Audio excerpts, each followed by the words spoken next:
Assalamualaikum warahmatullahi wabarakatuh. Halo semuanya, selamat datang kembali di channel Software. Di video ini kita akan membahas ERP Next, salah satu sistem open source yang bisa dibilang mulai populer ya. Apa itu ERP Next? Siapa yang membuatnya dan kenapa semakin banyak bisnis kecil hingga menengah mulai beralih ke ERP Next?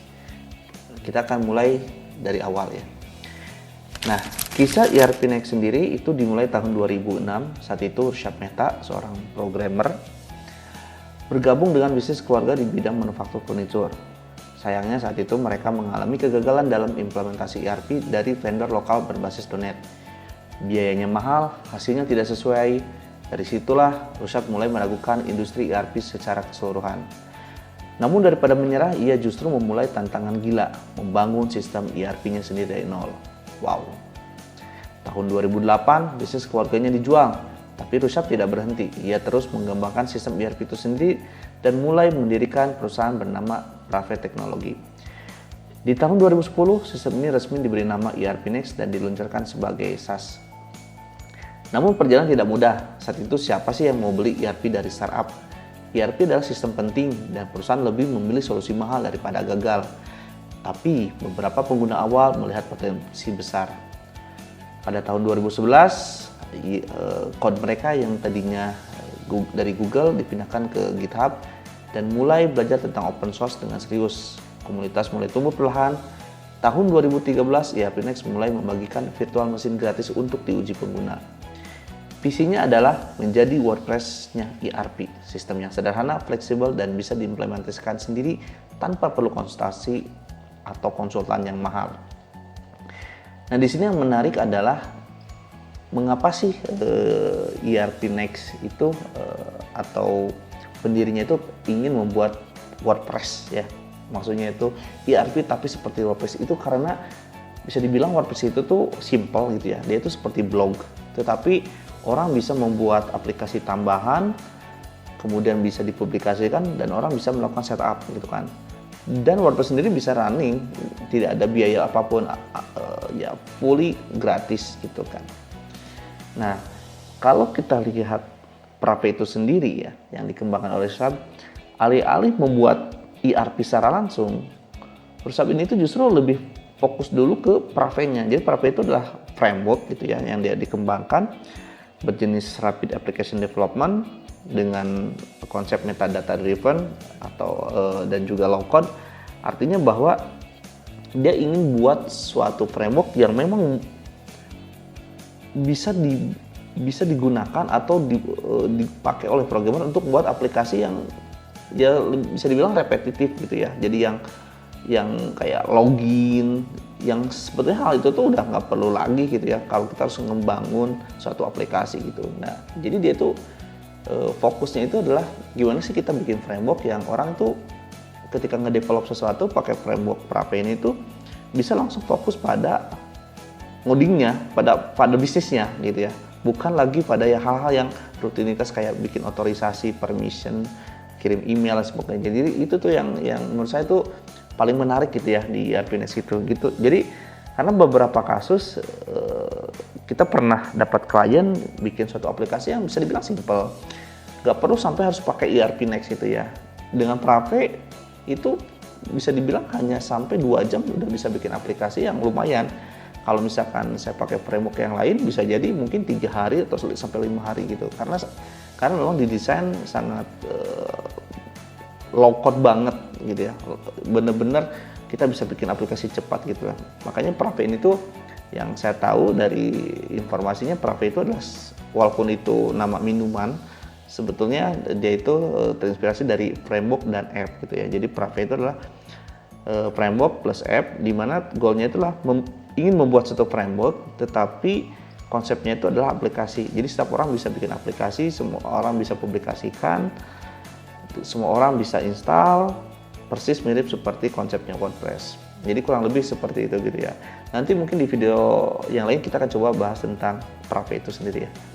Jadi dan Brave ini memang menurut saya sih bisa dibilang seperti sesuatu hal yang orang nggak tahu ya, jarang diketahui. Kebanyakan framework Python itu didominasi oleh modelan seperti Django, Flask gitu ya, yang paling populer. Prave itu jarang banget dianggap lah gitu ya. Saya juga kurang tahu kenapa gitu. Tapi menurut saya mungkin bukan karena kurang bagus, tetapi memang dari segi marketing sih menurut saya gitu ya. Nah, apa sih yang membuat ERP Next istimewa? Yang pertama adalah ERP Next ini atau Prame itu betul-betul fully open source, 100% gratis, tidak ada lisensi apapun. Beda dengan ERP sebelah yang katanya open source tetapi hanya tertentu saja, sedangkan untuk fitur-fitur lain dia harus berlangganan. Tapi kalau ERP Next itu benar-benar 100% gratis. Kita bisa unduh Prave atau ERP Next, kemudian kita bisa deploy, dan itu tidak ada biaya sama sekali gitu. Yang kedua, mudah digunakan. Saya bilang kenapa mudah digunakan, saya coba bandingin dengan ERP yang lain. Tampilannya itu bisa dibilang sangat intuitif. Nanti kita akan coba perlihatkan ya gitu. Gimana sih kemudahan menggunakan ERP Next itu gitu. Kemudian fiturnya lengkap dan tentunya semua saling terintegrasi seperti modul penjualan, pembelian, inventory, produksi, project, itu semua full terintegrasi. Jadi ketika kita menggunakan ERP Next, jangan khawatir tentang konsistensi data itu sendiri. Kemudian apalagi adalah web based, dan tentunya dengan web based ini teman-teman bisa mengakses ERP Next kapanpun, dimanapun, as long as memang terhubung dengan internet atau intranet. Dan kita juga bisa melakukan deploying atau setup di lokal kita atau ya lingkungan lokal, as long as memang sudah karena yang saya tahu agak sulit untuk mendeploy di Windows, tapi kalau untuk Linux harusnya aman sih. Kemudian ERP sendiri karena memang dia dibangun oleh Prave, dilengkapi dengan fitur keamanan seperti 2FA, terus kemudian kita juga bisa mengatur strong passwordnya, role permission pun jelas, lengkap dan detail, dan itu saya bilang sangat powerful sekali gitu ya. Kemudian yang bisa bilang terakhir, atau sebenarnya masih banyak lagi ya, mudah dikembangkan. Artinya kalau misalkan kita butuh mengcustomize fitur tertentu, paling simpel misalkan di Sales Invoice kita pengen menambahkan field remark aja catatan.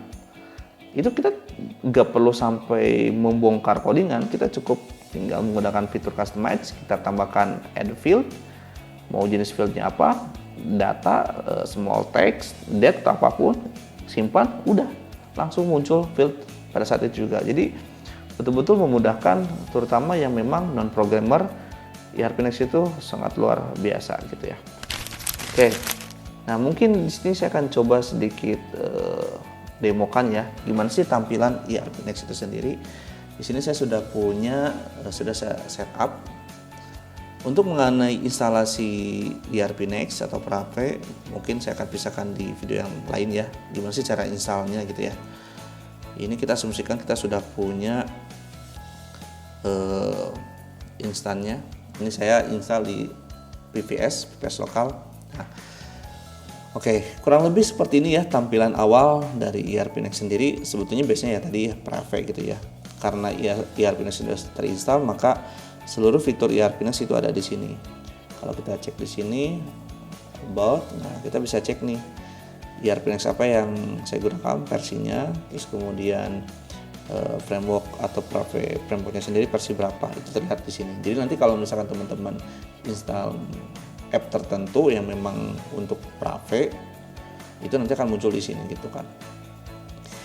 Nah, di sebelah kiri kita bisa sebut sidebar, kemudian di sebelah kanan kita bisa sebut konten, dan ini kita bisa dianggap sebagai workspace ya, atau ya space kerja lah gitu ya.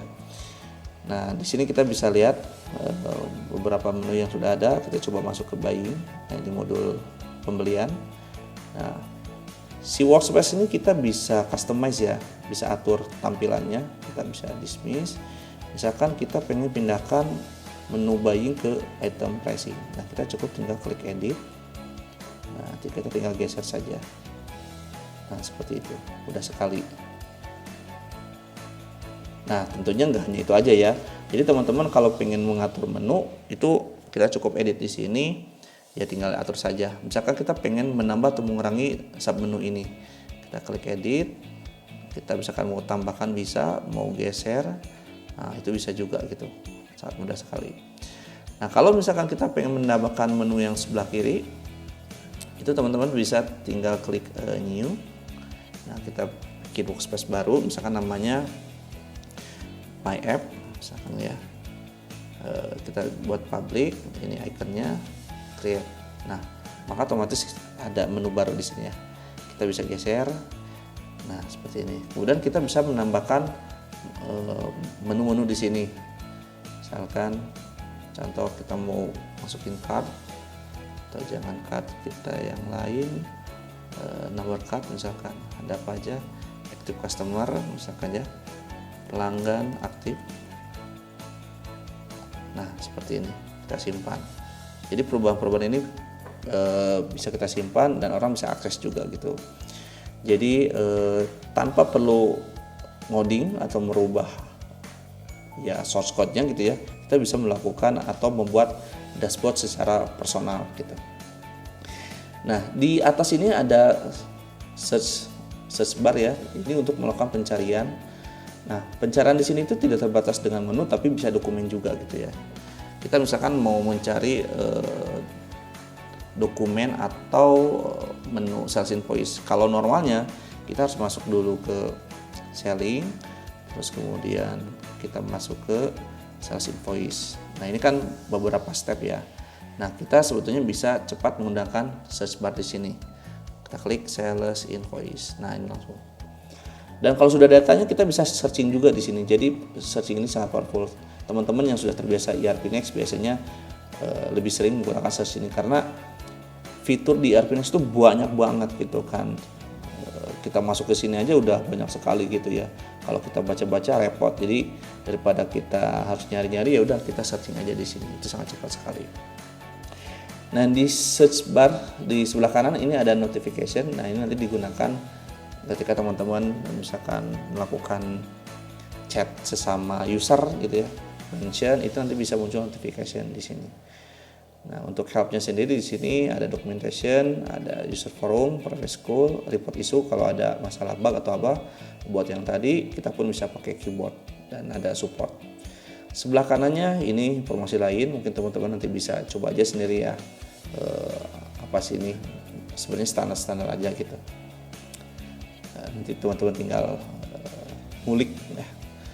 Nah, oke, dari sini kita akan lanjut ke mencoba membuka satu menu. Kita coba membuka sales order. Nah, ini adalah tampilan sales order. Mungkin teman-teman akan melihat si ERP Next atau Proven itu tampilannya itu akan sama. Jadi kalau saya misalkan buka ya di sini, kita buka halaman lain, terus kemudian kita cari sales invoice. Nah, teman-teman bisa lihat nih, sangat mirip ya. Dari filternya, kemudian buttonnya, pagination itu sama persis gitu. Jadi karena memang si ERP Next ini dibangun dari Frappe itu punya standarnya sendiri, otomatis semua bentukannya itu akan sama persis mirip. Tentu di sini ada kelebihan dan kekurangan. Kelebihannya adalah ketika teman-teman sudah biasa mengoperasikan satu doc type itu data ya, atau dokumen itu tuh kita ketika belajar atau mengakses yang lain tuh kita nggak akan kesusahan karena semuanya akan mirip gitu, modelannya tuh seperti ini, bentukannya itu gitu kan. Jadi kita buka, nah itu kan mirip ya, mirip sekali gitu. Atau kalau kita buka menu item, nah ini kan mirip ya dengan yang di sini. Kita klik create new. Nah ini dia ada, kita sebut sebagai quick entry, edit full form. Itu hampir mirip bentukannya itu karena memang dia sudah menstandarkan gitu. Makanya pembuatan aplikasi menggunakan Frappe ini bisa lebih cepat gitu. Oke, kita balik ke sini. Nah ini adalah bisa dibilang list view atau tampilan list dalam list yang sederhana, karena nanti akan ada beberapa Di sini ada macam-macam ya, ada report view, dashboard view, view, Kanban view, calendar view, dan ini berfungsi sekali dan bermanfaat ketika teman-teman punya jenis doc type tertentu ya, misalkan kayak project nanti ada Gantt view bisa juga, atau dibuat Kanban bisa juga. Nah, di sini juga kita bisa melakukan filter. Jadi misalkan butuh cari apa gitu kan, bisa filter di sini, bisa quick filter di sini atau di sini. Ini pun bisa nested juga ya. Jadi pencarian data lebih mudah. Oke, nah kita coba masuk ke saya sedikit jelaskan juga di sini. Nah, di sini sebenarnya lebih ke filter ya, cuma karena datanya kosong jadi belum kita demokan. Nanti kalau misalkan ada data boleh kita jelaskan. Oke, di sini kita coba masuk ke sales order. Nah, ini ada tampilan form. Ini bisa dibilang form view ya. Jadi tampilan formnya seperti ini. Ini ada model jenis tab gitu ya. Nah, ini ada beberapa jenis yang memang umum. Contoh ini ada jenis select, jadi data jenis select bisa pilih. Ini jenis date, ini free text atau jenis data disebutnya. Kemudian kalau nyambung ke dokumen lain ini sebutnya jenis link gitu ya. Ini date. Terus kemudian nanti akan ada juga jenis tabel. Tabel ini kita bisa insert banyak data gitu. Nah, kurang lebih seperti ini tampilannya gitu ya. Oke, kita coba buat satu sales order. Misalkan customernya Bang. Kemudian kita bikin suatu item, kita bikin item service aja, misalkan jasa sewa di service, ininya unit, ini nggak usah di maintain stock, nanti saya akan jelaskan di video lainnya. Oke, kemudian kita bikin delivery date-nya tanggal berapa, satuannya 1, misalkan harganya 500.000. Oke, kita simpan. Nah, nanti dia akan ada draft. Kemudian ketika simpan, kita submit. Oke, nah di sini udah terlihat ya ada datanya gitu. Nah, kalau misalkan kita pengen lihat tampilan lain, ada namanya report view. Oke, jadi nanti modelnya dia kayak grid gitu ya. Nah, kalau data grid kayak gini, kita bisa mengurangi atau menambahkan fill-fill tambahan. Jadi teman-teman bisa masuk ke klik titik 3 ini, kemudian ada pick column. Nah, nanti bisa tambahin atau dikurangin gitu ya. Jadi secara informasi data itu banyak banget gitu ya. Hampir semuanya ada. Jadi teman-teman bisa tentuin mana yang diperlukan, mana yang enggak. Mau misalkan hapus tertentu, bisa cukup tinggal klik misalkan hapus di sini. Itu memungkinkan sekali. Nah, kita coba lihat juga ada dashboard view, mungkin karena ini datanya belum ada ya. Ada satu tadi. Nah, ini tampilannya seperti ini. Kita juga bisa customize dashboard. Nah, cuma nanti kita akan bahas di video lain ya. Kita hanya overview saja. Oke, kemudian ada Gantt view. Nah, ini biasanya yang di project management ini saat dibutuhkan. Terus kemudian di sini ada yang kurang sih, image view ya. Image view biasanya kalau ada gambar ya. Biasanya si item sih. Dia ada ini image view. Nah, image view itu dia bisa pakai image view kalau memang diaktifkan informasi gambarnya. Jadi kalau ada gambar yang terlihat di sini.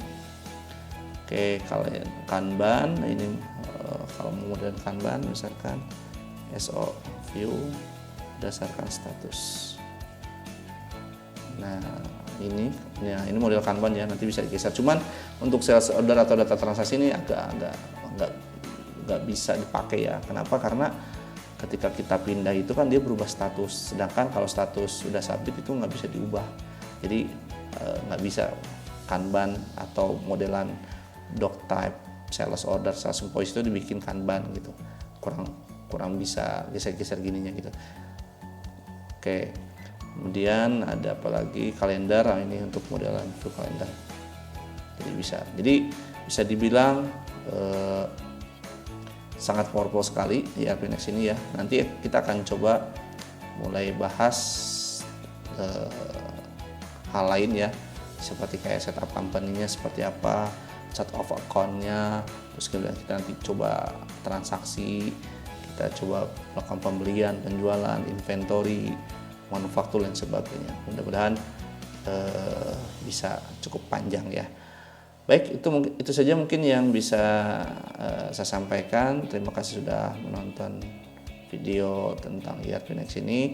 Di video selanjutnya kita akan bahas lanjutan ya tentang ERP Next tentunya. Terima kasih. Wassalamualaikum warahmatullahi wabarakatuh.